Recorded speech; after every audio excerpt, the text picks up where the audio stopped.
sekte yang menyimpang dari ajaran kebenaran, di mana mereka punya pemahaman apabila seseorang sudah sampai pada tingkatan ma'rifat, maka dia sudah tidak punya kewajiban untuk menjalankan kewajiban syariat.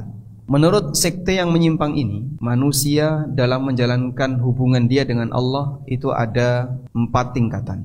Tingkatan yang paling bawah disebut tingkatan syariat, tingkatan di mana seseorang berkewajiban untuk menjalankan syariat.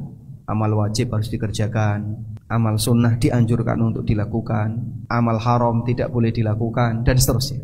Ini manusia tingkatan syariat. Nanti naik ke tingkatan atasnya disebut dengan tingkatan thariqat. Tingkatan thariqat ini orang yang menjalankan aktivitas ibadah khusus yang dipesani oleh gurunya, dan biasanya ibadah ini tidak ada panduannya dari syariat, yang mereka sebut dengan metode suluk. Orang yang sedang menjalani suluk itu beragam. Ono sing rupane bertapa di kuburan, ada yang bentuknya jalan kaki dari Anyer sampai Panarukan, dan kemudian ditarget nanti kamu harus berkunjung ke beberapa titik wali-wali yang sudah ditentukan, sehingga dia diajarkan untuk melakukan perbuatan yang dalam syariat kita nggak diajarkan. Nah, kalau thariqat dan suluk ini berhasil, maka dia naik jadi tingkatan hakikat. Sebagian kewajiban sudah mulai digugurkan, dan biasanya kalau sudah sampai pada tingkatan hakikat, orang itu lebih banyak menyendiri dalam kegelapan kamar, jarang berinteraksi dengan orang lain. Dia masih menyempurnakan suluk yang dia lakukan dengan riyadhah. Riyadhah itu artinya amalan-amalan tertentu. Ketika sudah berhasil, nanti dia sampai tingkatan yang tertinggi, namanya tingkatan ma'rifat.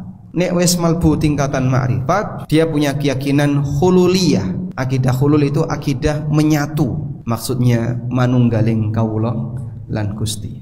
Antara hamba dengan Gusti, dengan Allah jadi manunggal, jadi satu. Sehingga aku dengan Allah itu sama. Tidak lain dia adalah aku dan aku adalah dia.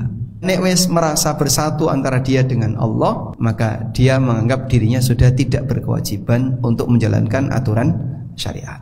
Makanya disebut oleh Ibnu Katsir, wasala ahaduhum ilal ma'rifah saqata anhu taklif indahum. Kalau sudah sampai pada derajat ma'rifat, maka dia meyakini dirinya sudah gugur kewajiban semua syariat.